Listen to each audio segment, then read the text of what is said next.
You ask how it is that I survived. I don't think I have survived it. In fact, my trajectory, my career trajectory has been slowed down significantly.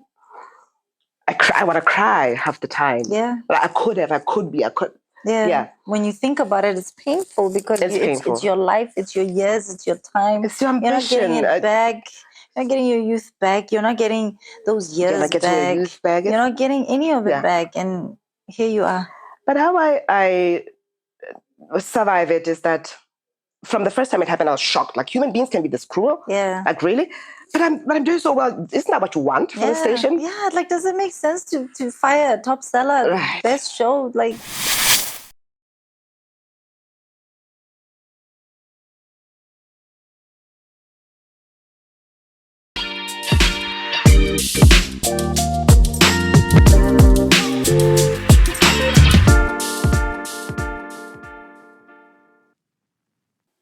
Welcome to Moving Humanity Forward. It's March, so it's Women's Month, and so we really, really have made an effort to bring women to our studio and celebrate them as we speak about their journey and just who they are. Now, our guest today is somebody who really needs no introduction. I've always thought I'm one of the veterans of broadcasting, but this particular guest has way more experience, and I know this name is one that you all know. And so I'd like you to help me to welcome to our conversation today. My guest goes by the name One Rabantheng Kalakachane. Right. I said that right. Emma, you said it perfectly well, Emma. Welcome to Moving Humanity Forward, One. Thank you so much. It's such a special moment. I feel, because I'm usually on the other side. Yeah, on this chair. Yes, so sitting on this side is such an honor. So there must be something I'm doing right. Somebody wants to talk about me. We're excited to talk about you, One, and I know time is just going to be my enemy because there's a lot to talk about. Yes. You have a very extensive career that you have. Basically, you were telling me that you've been at pretty much all the radio stations in Botswana, as well as, you said you started one radio station and 2 TV stations. You've been to all the TV stations and almost all the radio stations except Yarona FM, I believe. Yeah. You worked at all of them. So maybe just quickly take us through your journey on radio. Did you study broadcasting?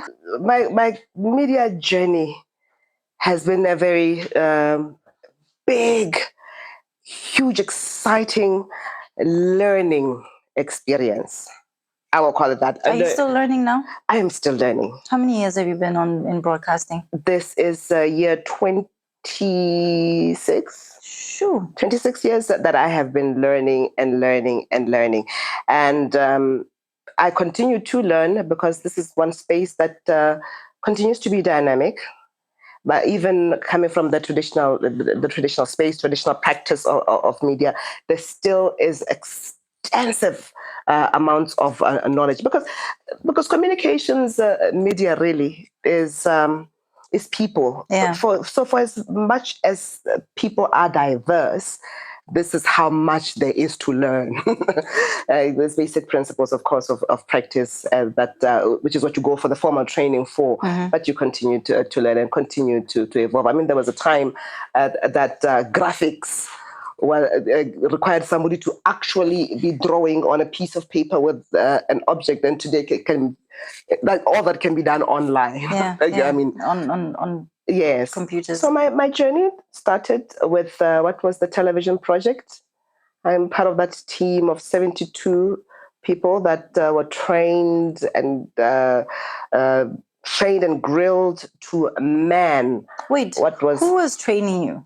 Because I remember in 2000, there was a huge fuss made about, we have world-class studios. And this is when BTV first got decked out. So I want to imagine you were the group of people that were trained for this world-class equipment and studio. Absolutely. Where were you being trained? Who was training you? Okay. What did that look like? Well, there was a different sets of, and I'm not speaking for the organization, just coming from myself as part of the team then. There was different teams of experts and organizations of consultants and trainers that put us through the ropes. There was a team from the BBC at some point. There was a team from a company whose name I can't remember now, from the US. Okay. And there was hands-on training with SABC Northwest. Wow. And there were teams of consultants that were in-house as we're now manning the posts. So there was a very extensive team of experts, really, I will call it that, really experts in the area. And I think the amount of skill that was imparted then is invaluable. Yeah.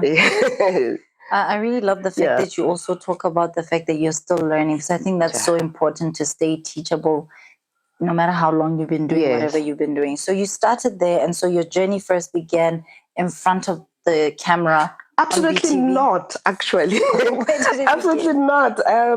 I was identified and channeled and trained and refined as a television technical director.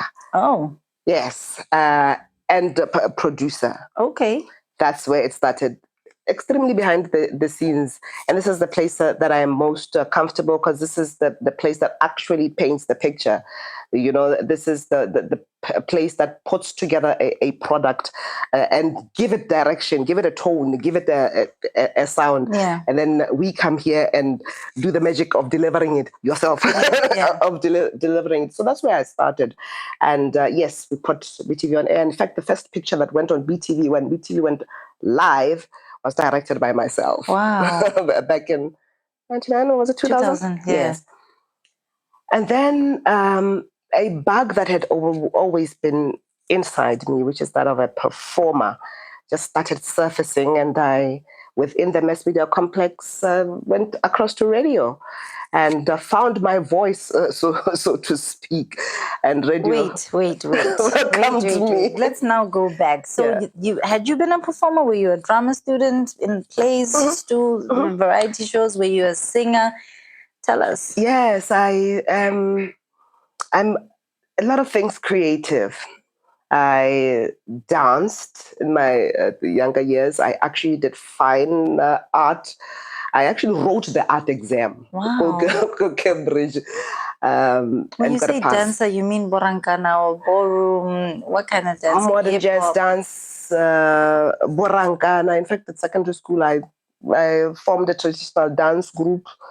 Wow. And of course, contemporary dance. Contemporary dance, I mean what we do when we are at the places that we are at. Being cool. When we're at the places that we're at.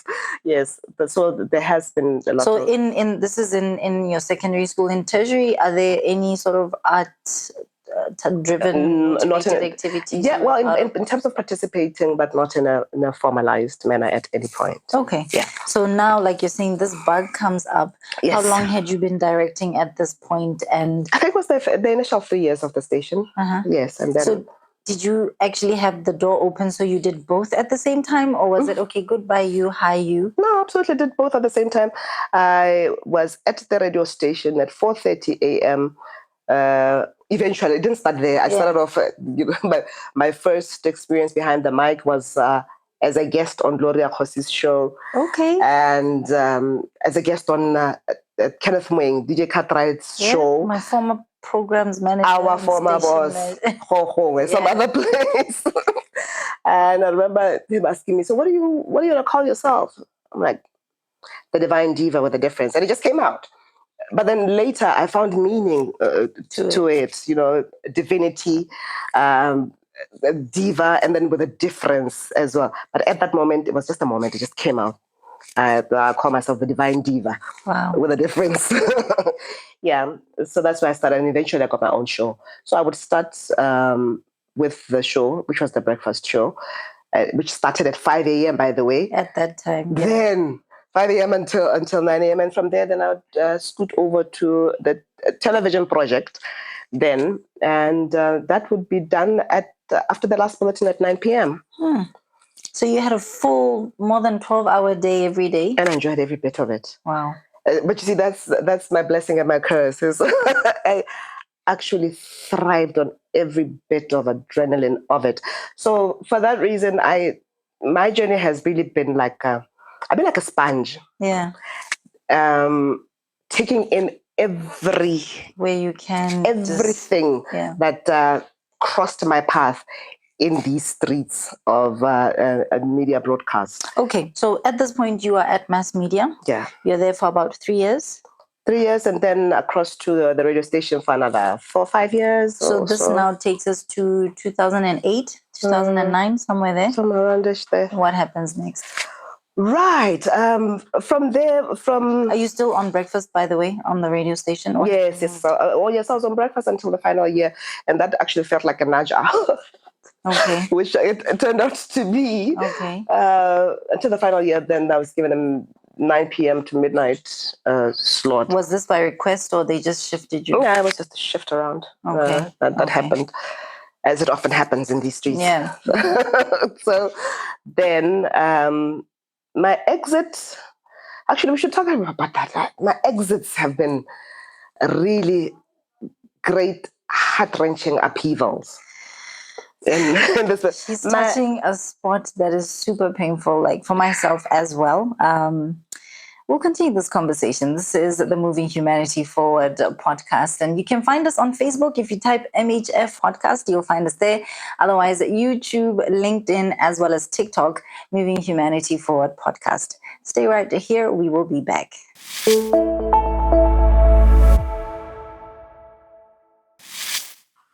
Welcome back. This is the Moving Humanity Forward podcast, and One has just touched on something that unfortunately I too have experienced. She's talking about trauma, basically, that happens sometimes when, and I'm not saying there's no job exit that can be traumatizing, but I think there's something extra traumatizing about when it's on a public platform and you have that rapport, that relationship with your listeners or your viewers, and then you have it today and you don't have it tomorrow. Yeah.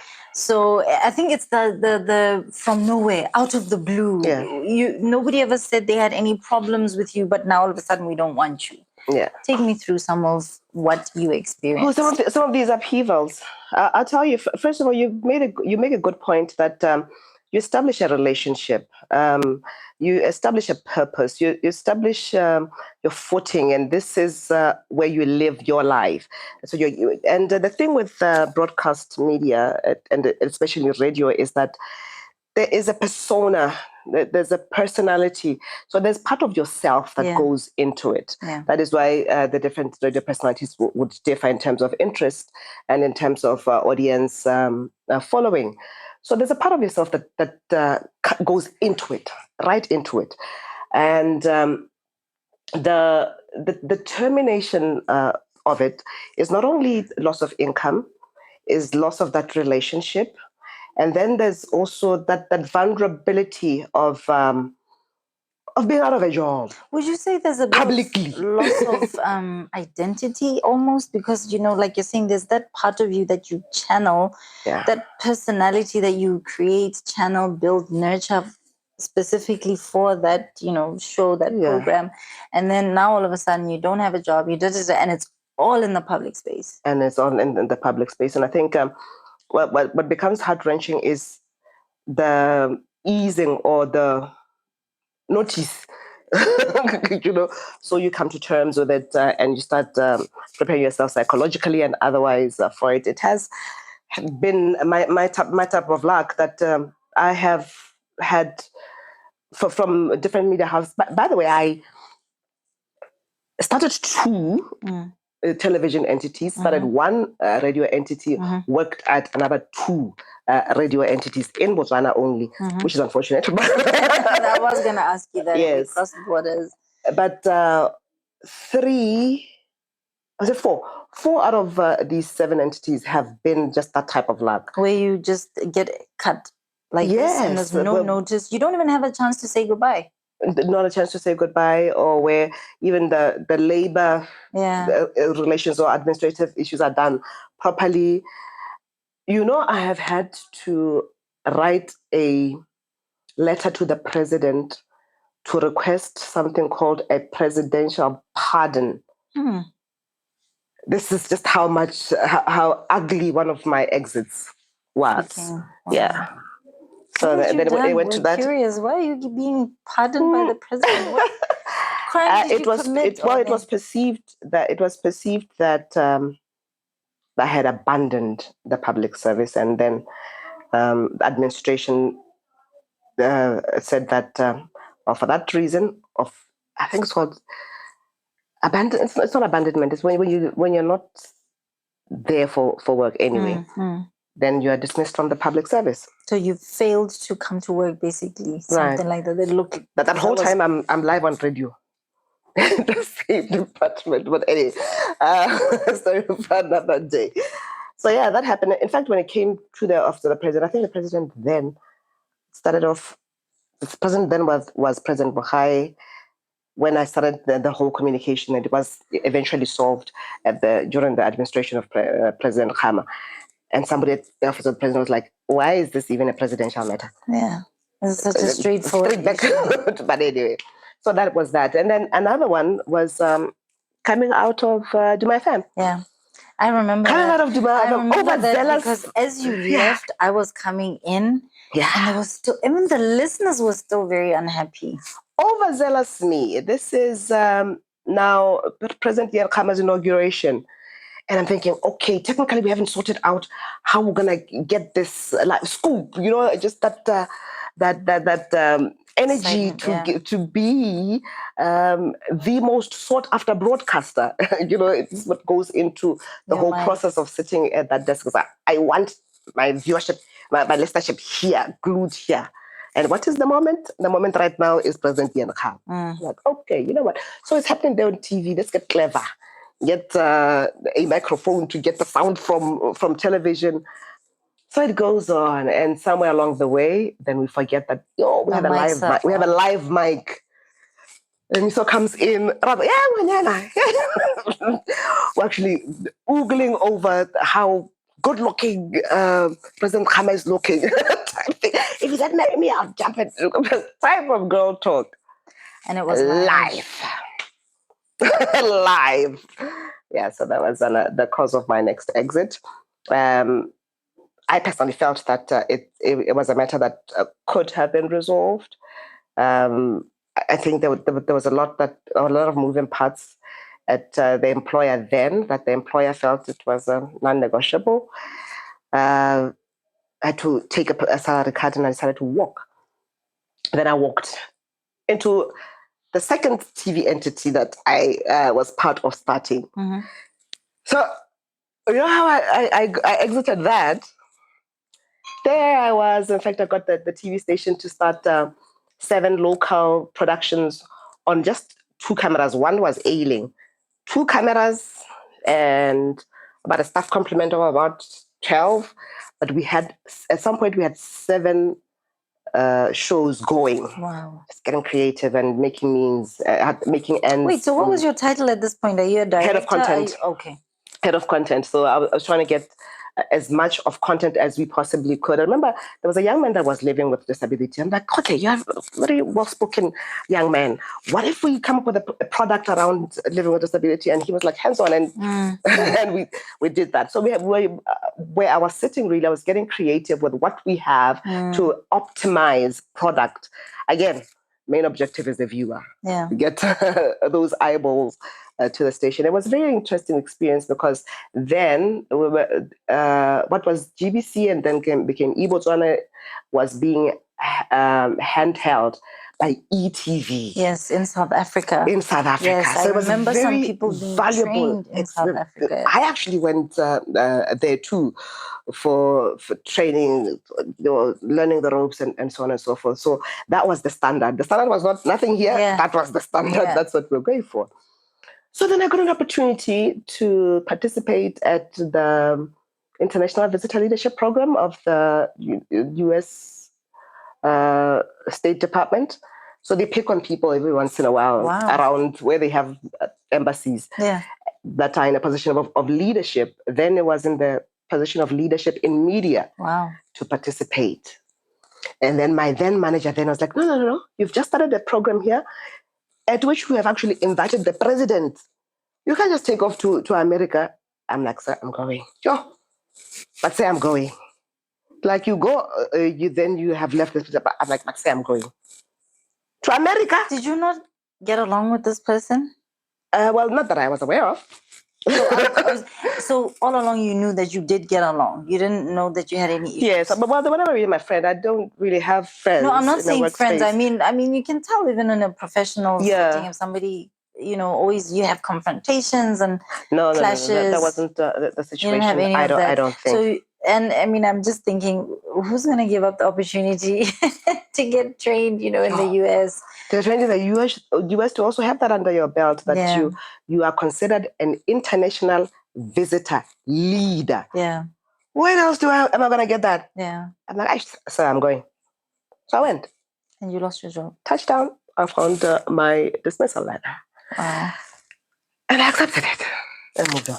Actually, that one I didn't even question. It is a choice that I made for myself. Yeah. So I suppose that one was not as traumatic as others where you get off in. I really would like you to just talk a little bit about how you've gotten past that, because that again can be so crushing. Yes.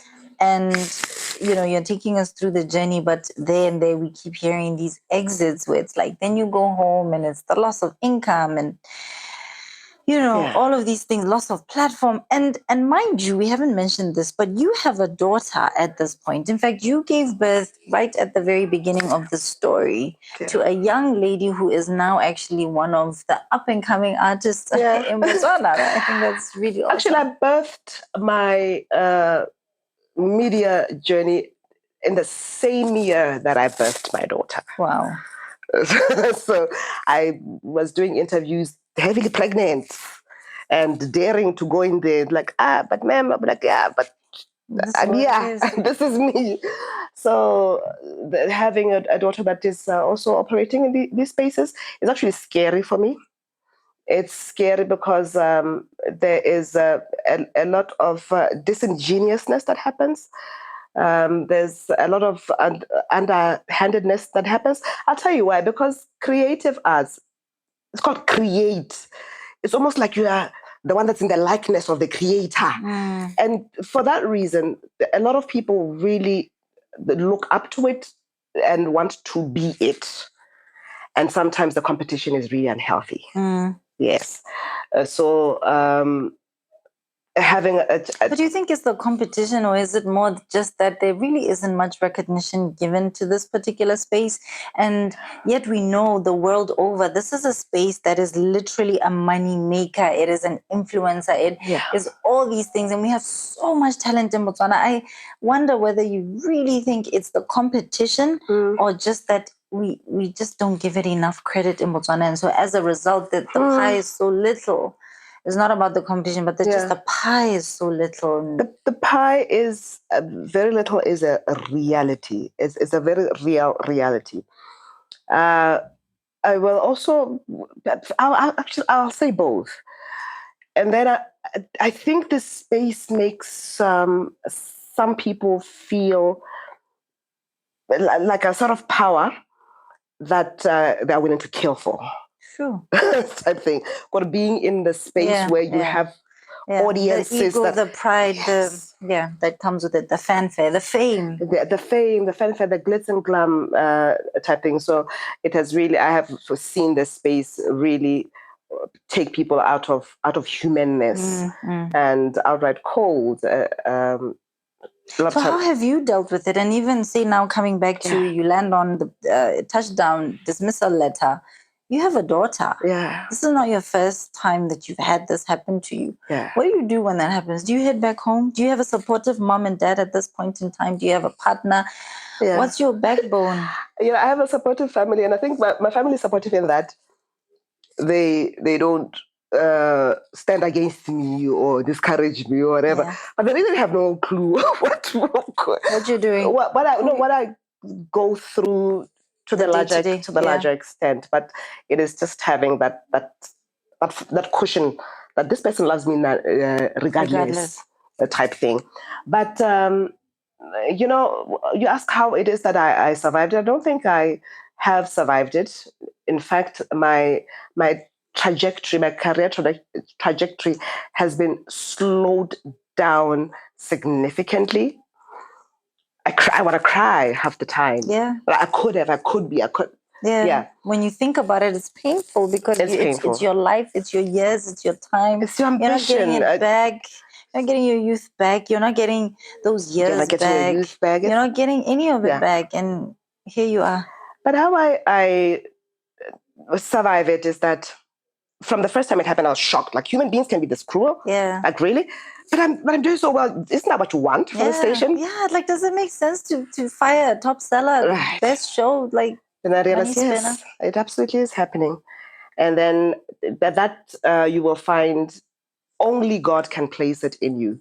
Some people will survive it, and some people won't because of that, which sits right here at your solar plexus. As I got very stubborn about it, that I'm not going out like this. Yeah. It had all the signs of ending me, and it is that stubbornness that, nope, I am not going out like this. I have to stay relevant, to stay in the space. I have worked months and sometimes years of little to no pay just to stay in this space, you know. So yeah, but all the while though, gained a lot of experience, even at the spaces that don't want to call them abusive, because they were spaces that were struggling. Hey, but still in the industry. Yeah. And actually some of the greatest works in my career came out of that time. Yeah. At the end of the month, 500 type thing. So, but it was just that I was resolved that I'm not going out like this. Okay, so I want to find out, what comes next, and I know we're going to run out of time, so it almost feels like this whole conversation is going to end up being there. So I want us to touch a little bit on your NGO, so we'll do that in just a bit. Remember, this is the Moving Humanity Forward podcast. Stay with us.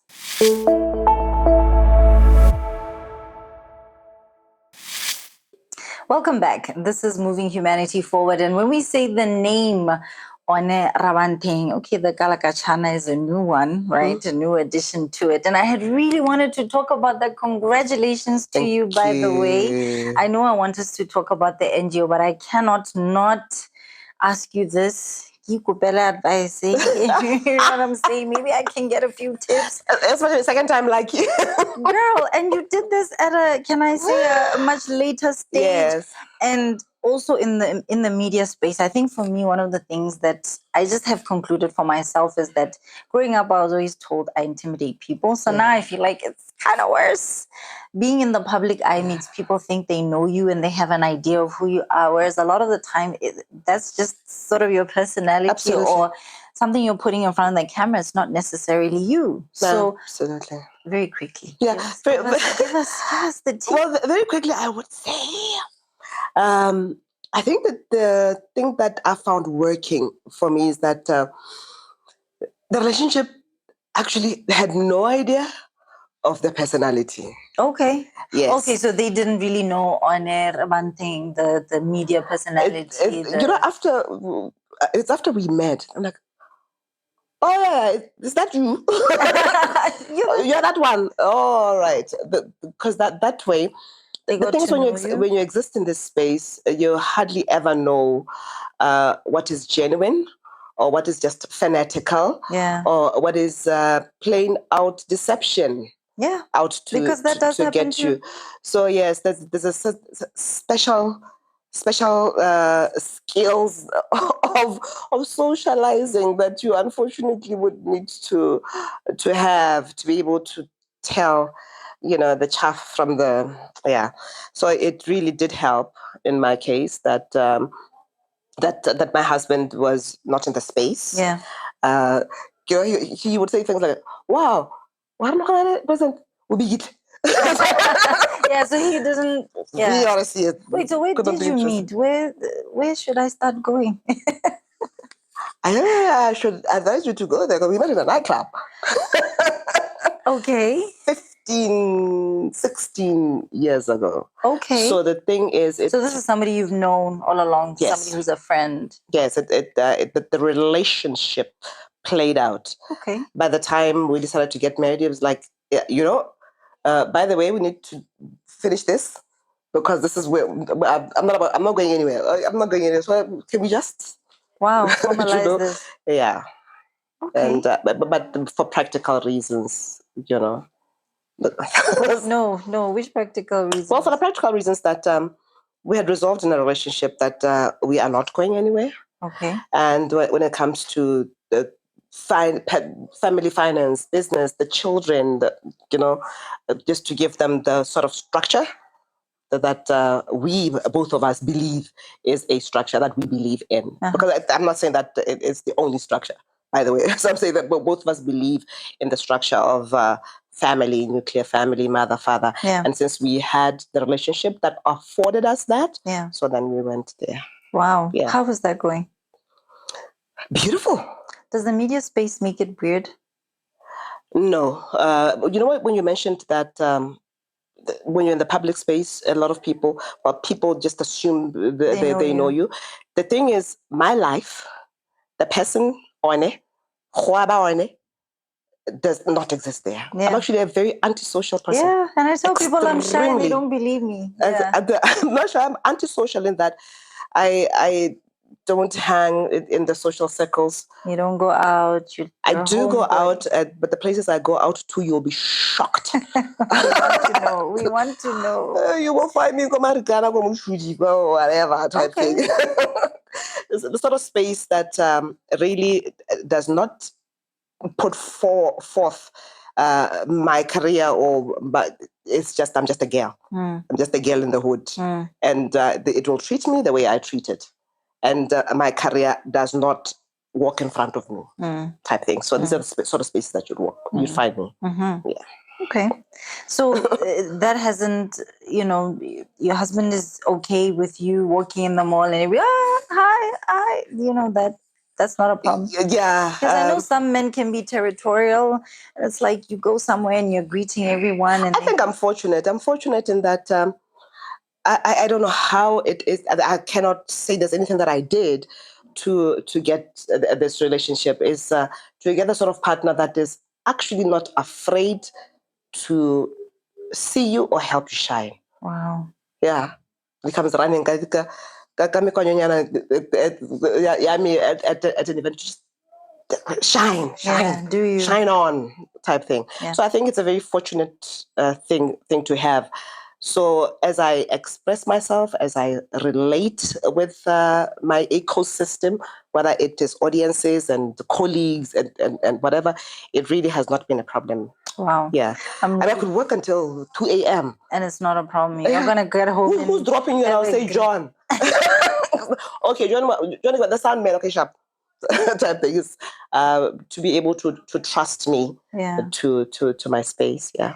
We wish you all the best with that. Thank you so much. Thank you so much. So let's move on to something that I know also has a bit of shine to it, though a more practical one, if I can call it that. And that's an NGO that you're behind, right? Yeah. So off the cameras, behind or in front, now in your own personal space. Why this NGO and what's Mamoto? What's the significance behind the name? What are you trying to do with it? Purpose, Cathy, hey? Purpose. Because I think that's what landed me in this world.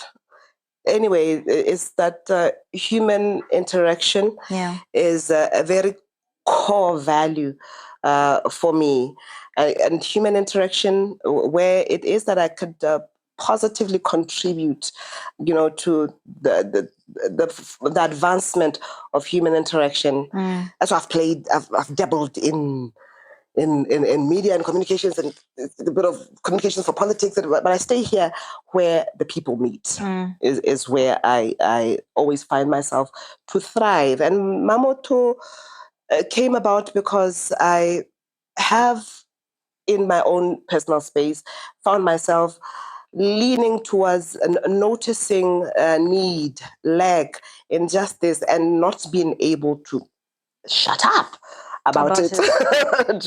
So I realized, okay, I cannot just shut up about things that I feel so passionately about. It's early childhood development, and right now it's an interest in aging populations. I don't know, maybe it's because of the proximity that I am to it, but aging populations is an area that we're sort of society that is There's a lot of ageism that happens. That's true. But another issue Yes. that's happened is that now, because we've moved away from the extended family setup, right? And at some point, I recall when my own mom was sick, that I was struggled, because then what do, right? I had to go to You work. don't have Who's no there? facilities. Exactly. Who's there That taking care yes. of her? You wonder, oh, should we start thinking about old age homes in Botswana? Should we be thinking about nursing homes? Would it actually be a good thing to have a space where we know elder people can go hang out with other people Yeah. their age, and just have people who have time for each other? But really, the aging population is one that we need to really start paying more attention to, I Yeah, believe, Asian in populations we're Botswana. going to need to start paying attention to. And of course, the gender agenda still is left wanting. And so I also participated in that space too. So then I decided to get formal about it, so that the impact, the help can be more impactful. But what are you trying to do? And what does Mamoto mean, by the way? Mamoto. Mamoto, my grandmother, Mazalantat, Mrs. Rabantheng, was a teacher. And I firmly believe that my whole life I'm a teacher. In the sort of works that I do, and I believe taking after her, because I'm named after her. Ke Mamwe. Okay. And so the community would refer to her as Mamoto, the mother of a person. Yeah. A mother's love is where life starts, and a mother's love is always whole. Even if there are 7 of you that are sharing it, it's whole to you, it's whole to you, it's whole. A mother's love is always whole, no matter how many times it has to be divided. This is where the Mamoto name comes from.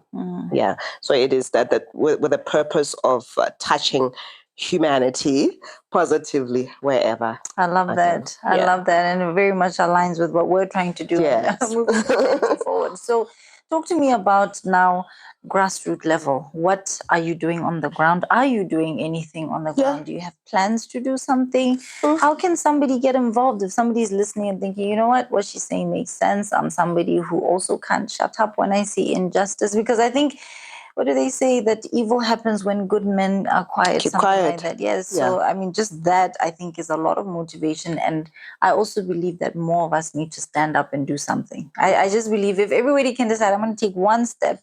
Absolutely. How many steps are we going to take? Absolutely. If all of us could but touch one soul, the world will be a whole lot less sick, a whole lot more healing would be realized if all of us could touch but one soul. Exactly. One, in your existence. But what it is that we have done in the past is, first, in the area of aging populations, would bring them together around Christmas time, because you see, Christmas has evolved from Christmas family, extended family, to Christmas. We're doing the sort of holidays that we can afford because we have what for them, and there's a lot of loneliness. There's a lot of aloneness, that depression, sadness, depression comes in there. You must understand that some of people that are referred to as senior citizens or elderly are people that have been very productive economically in society, in the economy generally. What is happening to all that accounts that's sitting in some 75-year-old lady or gentleman? So, things like that, it's just to positively engage them, where they can mentally feel engaged, but then also that social time to be able to feel love at a time. So that we have done. Coming up in a couple of weeks' time, Mamoto has been in talks with Motherhood Botswana, to bring out issues of these gender challenges that ultimately end up with scourges such as gender-based violence, to have the public conversation with the aim of finding a solution. I mean, one of the projects that we are currently working on is Pitso ya Bomme. Pitso ya Bomme is, for as much as Bomme, Botswana situation, there are more victims by Bomme than of gender-based violence. But when you introspect, do I have a contribution? I actually want to Yeah. pause you there because I had a conversation recently and I was saying, we say this because the statistics show us, right? But my question is, a lot of the time you'll find women are a lot of the time verbally abusive towards men, and no man ever reports that. Yeah. You see right Do there. we have the statistics? That right there is part of the things that we are working to have women be in conversation about. What am I doing to contribute to this situation? What role am I playing? What's my part in this? We have a lot of single mother-headed households. So therefore, that means that we raise these men. Yeah. So have I had a contribution to him turning up like that? We have situations where we are hearing about the plastic bag, the transactional relationships, where we're socialized. I need you to actually expand on that because somebody listening might not understand the plastic bag. The plastic bag is basically you selling your child for groceries, right? So a lot of the time there's defilement involved. So this child is underage and they are having a relationship with somebody way older, but you are just allowing it, turning a blind eye because the plastic bags of groceries come into the house. Do you know, just from the top of my head, and there's no scientific evidence to this, that is totally I have not heard of a father in those situations abusing their girl child like that. Most of the time it's their mother. Yeah. Well, the cases that I've heard, the allegations, I can't say because I have no, yes. But then also, right, right. And also introspect on our socialization of gender. Yeah. Why is it that I expect that as a woman, I expect to be financially taken care of by a man? Yeah. What are then the ramifications of that? Can they be avoided? Could they be part of the problem? Yeah. I told you time was going to run out. It's really run out. So let's do this. Give me information on the pito. How can we and where can we find out more information about it? Because I want to be there. Please make sure I'm there. I think that's something very important. And we'd love, as many people are listening, to be there. I wonder if we want men to be there as well. Because I think sometimes when we keep the genders apart, it kind of, it's not a fight. We all want a solution, right? And then also Mamoto. How can we find it? Where can we find it? How can we be part of it? Right. Mamoto Foundation exists on social media, is just on Facebook only, as just Mamoto Foundation. But Pizza Yabomme is still in the making. It's still a work in progress. This is intended to happen in 3 weeks. Okay. This was to be a follow-up of Women's Month, immediately after Women's Month, which is accelerating access. That's what we are talking about in 2025, as we are accelerating the inclusion, the mainstreaming of women. Then we look at, but this has been a setback. Yeah. We continue to die at the hands of our menfolk. These are brothers, fathers, men are not trash, because if men are trash, then we give birth to trash. Exactly. We carried trash for 9 months. Yeah. Exactly. Yeah. We're in love with trash. I love trash. We're going to close it off like that. And I want to say a huge thank you to you, One. Thank you. I knew time was going to just fly by too fast. I just really did not get enough of this conversation. But get on Facebook and find Mamoto Foundation. Yeah. That's how you'll find her. And I'm thinking if you get a hold of her there, you'll be able to find out more about the Pitsoya Bomme. Otherwise, catch us next week for another episode of Moving Humanity Forward. And remember, you find us on Facebook, MHF Podcast, or you can find us on LinkedIn, YouTube, or TikTok by typing Moving Humanity Forward Podcast. My name is Cathy Malejane. We'll see you there.